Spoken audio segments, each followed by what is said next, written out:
17-17,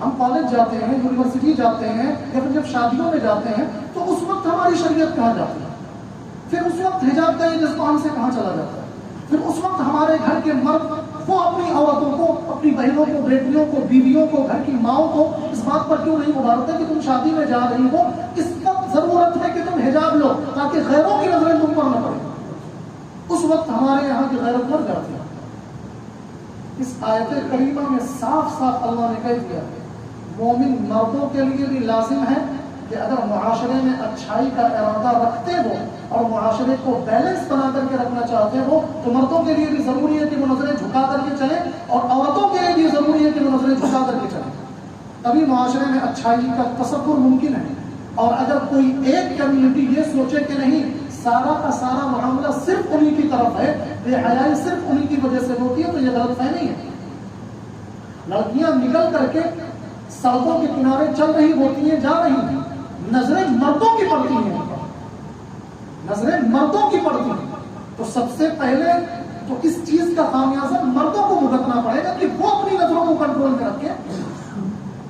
ان سے تو کوئی نہیں آ رہا بھائی وہ ان کو اس طرح کی ڈریسز نہیں پہننی چاہیے، چلیے مانا کہ ان کو اس طریقے کے کپڑے نہیں پہننے چاہیے، اس طریقے کے ڈریسز نہیں پہننے چاہیے، بٹ ہم کو یہ کس نے کہا ہے کہ ہم اگر انہوں نے اس طریقے کے کپڑے پہن لیے تو کیا ہم کو سرٹیفکیٹ مل گیا کہ ہم ان کو دیکھیں؟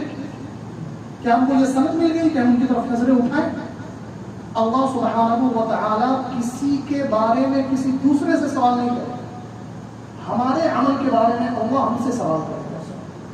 انہوں نے اگر غلط قسم کے کپڑے پہنے ہیں، غلط لباس پہنے ہیں، اٹریکٹیو ڈریسز پہنی ہوئی ہیں، تو یہ ان کا گناہ ہے، اللہ ان سے سوال کرے گا۔ لیکن اگر ان کی طرف ہماری نظریں اٹھ رہی ہیں تو یہ گناہ ہمارا ہے، یہ غلطی ہماری ہے، اللہ ہم سے سوال کرے گا۔ اس لیے معاشرے میں اگر اچھائی کا ارادہ رکھتے ہیں، ہم معاشرے میں اگر تہذیب، ثقافت اور کلچر کی بات کرتے ہیں، حجاب کی بات کرتے ہیں، برقعے کی بات کرتے ہیں، شرم و حیا کی بات کرتے ہیں، تو ان ساری چیزوں میں دونوں طرف کے لوگ شامل ہیں۔ مرد اگر کوشش کریں، عورتیں کوشش کریں، دونوں مل کر کے، تو پھر اس چیز کا تصور ممکن ہے۔ کسی ایک کی طرف سے اگر اس بات کی امید کی جائے اور دوسرا اپنی ذمہ داری کو نہ سمجھے تو یہ خیال خام ہے، اس سے معاشرہ تبدیل نہیں ہو سکتا۔ معاشرے کی تبدیلی کے لیے ضروری ہے کہ مرد بھی شرم و حیا کا پیکر ہو اور عورت بھی اپنی عفت اور اپنی عصمت کی حفاظت کی کوشش کرے۔ صحابہ میں صرف عورتیں پردے کا اہتمام نہیں کرتی تھی، مرد اپنی نظریں جھکاتے تھے، اور حیا کا عالم تو یہ تھا کہ حضرت عثمان ابن عفان رضی اللہ تعالی عنہ حیا کے اتنے اونچے معیار پر فائز تھے کہ جب وہ رسول کریم صلی اللہ علیہ وسلم کی بارگاہ میں تشریف لاتے تو سرکار خود اپنی حالت درست کر لیا کرتے تھے۔ عام طور سے بیٹھنے کا جو طریقہ ہوتا تھا، صحابی رسول حضرت عثمان جب تشریف لاتے تھے تو ان کی حیا کی وجہ سے، ان کے شرم کی وجہ سے، اور حیا وہ اتنی زیادہ کرتے تھے، اس وجہ سے رسول کریم صلی اللہ علیہ وسلم خود اپنی حالت درست کر لیا کرتے تھے۔ تو اس دور میں صحابہ کے یہاں تو حیا کا یہ معیار تھا کہ مردوں کی محفل اور مردوں کی مجلس میں بھی اگر کوئی بیٹھتا تھا تو زبان پر کنٹرول ہوتا تھا، بیٹھنے کے طریقے پر کنٹرول ہوتا تھا، بولنے کے طریقے پر کنٹرول ہوتا تھا۔ آج تو ہمارے یہاں بے دریغ، اور یہ کسی ایک کے گھر کا مسئلہ نہیں ہے، یہ سارے اس وقت ساری امت کا یہ مسئلہ ہے۔ ہر فرد اپنے گھر کے بارے میں اچھی طرح سے جانتا ہے، اور ایک ہمارے یہاں مرض اتنا برا ہے جو کینسر سے بھی زیادہ خطرناک ہے کہ ہم کو ہمارے گھر کی چیز نہیں دکھتی، سامنے والے کے گھر کی ساری چیزیں دکھتی۔ یہ سب سے بڑا مسئلہ ہے۔ ہمارے یہاں کی کمیاں کیا ہے؟ ہماری اپنی بہنیں اور بیٹیاں غیروں سے بات کر رہی ہوتی ہیں۔ ہمارے یہاں بھابھی کا دیور سے پردے کا کوئی تصور نہیں ہے، اور جیجا کا سالی سے پردے کا کوئی تصور نہیں ہے، جوان سسر کا بہو سے پردے کا کوئی تصور نہیں، جوان ساس کا داماد سے پردے کا کوئی تصور نہیں ہے۔ لیکن یہ ساری چیزیں ہمارے اپنے گھر کی ہم کو نظر نہیں آتی، دوسرے کے گھروں کی ہم کو فوراً نظر آ جاتی ہے۔ اللہ جانے ہماری آنکھوں میں کون سا دوربین ایسا لگا ہوا ہے کہ وہ قریب کا نہیں دکھتا، وہ دور کا برابر دکھتا ہے۔ یہ سب سے بڑا درد ہے، یہ سب سے بڑا المیہ۔ اللہ سبحانہ و تعالیٰ پہلے ہم سے ہماری ذمہ داریوں کے بارے میں پوچھے گا، اور رسول کریم صلی اللہ علیہ وسلم کی حدیث مبارکہ کا مفہوم ہے کہ ہر فرد جو گھر کا ذمہ دار ہوتا ہے اس سے اس کے ماتحت کے بارے میں سوال کیا جائے گا۔ مثال کے طور پر والد ہے نا، جو گھر کا گارجین ہے، ذمہ دار ہے، اب اس سے پورے گھر کے بارے میں سوال ہوتا ہے۔ اہلیہ کیا کرتی تھی، نماز پڑھتی تھی یا نہیں پڑھتی تھی، بچے کیا کرتے تھے، نمازی تھے یا نہیں تھے، اسکول جاتے تھے وہاں کی کارگزاریاں کیا تھی، بچوں میں دینداری کتنی تھی، یہ ساری چیزیں ان سے تو سوال ہوگا ہی ہوگا۔ گھر کا جو ذمہ دار ہے اللہ اس سے بھی سوال کرے گا۔ تو بحیثیت ذمہ دار ہم اپنی کتنی ذمہ داری ادا کر رہے ہیں، اس پر توجہ کی ضرورت ہے۔ تو معاشرہ اگر تہذیب اور ثقافت کے دائرے میں لانا ہے تو مرد اور عورت دونوں کو اس آیت کریمہ کی روشنی میں قل للمؤمنین یغضوا من ابصارهم ويحفظوا فروجهم اور وقل للمؤمنات یغضضن من ابصارهن ويحفظن فروجهن، مردوں کو بھی اپنی نظریں جھکانی ہوں گی، عورتوں کو بھی اپنی نظریں جھکانی ہوں گی۔ عورتیں حجاب کر کے معاشرے کو ستھرا بنانے کی کوشش کریں اور مرد اپنی نظریں جھکا کر کے معاشرے کو ستھرا بنانے میں اپنا حصہ ڈالیں، ورنہ حالات اتنے سنگین ہیں، اتنے خراب ہیں۔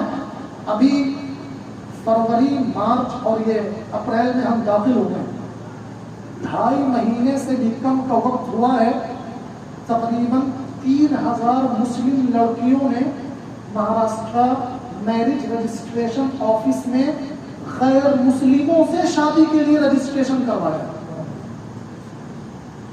فروری، مارچ اور یہ اپریل کے آج کچھ 5-6 تاریخ ہے، 6 تاریخ، 2.5 مہینہ سے بھی کم وقت میں صرف مہاراشٹر میں مسلم لڑکیوں نے تقریباً 3000 لڑکیاں ایسی ہیں جنہوں نے مہاراشٹر رجسٹریشن آفس میں، میرج رجسٹریشن آفس میں جا کر کے رجسٹریشن کروایا ہے نان مسلم لڑکوں سے شادی کرنے کے لیے، چونکہ اس میں پروسیجر لمبا ہوتا ہے۔